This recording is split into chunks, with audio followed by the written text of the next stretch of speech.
The United States has agreed to drastically reduce its tariffs on Swiss goods, slashing them from a crippling 39% to just 15%. Well, the announcement was made on Friday by the Swiss government, marking a major victory for Swiss businesses and the broader economy.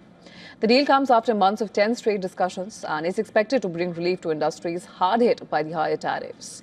This dramatic reduction comes as part of a deal which was finalized between the U.S. Trade Representative Jamieson Greer and Swiss Economy Minister Guy Parmelin.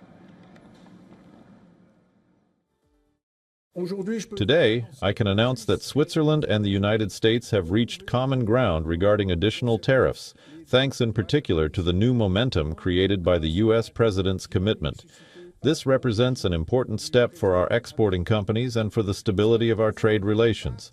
First, the United States has agreed to reduce the level of additional tariffs. For Switzerland, these tariffs will now be capped at 15%, which, as I have said, puts us on an equal footing with the European Union. Second, products that were already exempt will continue to benefit from this exemption. This notably concerns pharmaceutical products, certain chemicals, gold, and semiconductors. Reichsman Chairman Johann Rupert, who recently met President Donald Trump at the White House, played a key role in these negotiations, telling reporters that the tariffs were the result of a misunderstanding. Rupert, along with top Swiss business leaders, had been lobbying for months to resolve the trade tensions. We hit Switzerland very hard. We want Switzerland to remain successful, and, we're a part of Switzerland in the sense that they've been a very good ally. We're working on them and some others, and we're working on others to increase them a little bit too. Switzerland's luxury goods sector has been hit particularly hard. Exports from Swiss industry to the US fell by 14% between July and September, with machine tool makers suffering a staggering 43% drop in shipments.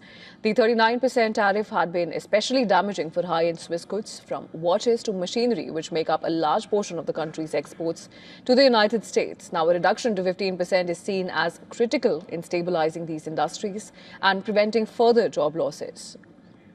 Minister Parmelin, after his talks in Washington, said the discussions were very positive, adding that many issues had been clarified, though full details of the agreement will come later. Trump had promised to work on a deal that would ease tensions with Switzerland, with Rupert acknowledging that while progress has been made, it could take months before the deal is officially signed. The tariff reduction is expected to give Switzerland's economy a much-needed boost, especially in the face of challenges like export declines and uncertainty in global trade. As Swiss businesses await final confirmation of the deal, the focus now shifts to what comes next and how the Swiss economy will adapt to these new terms.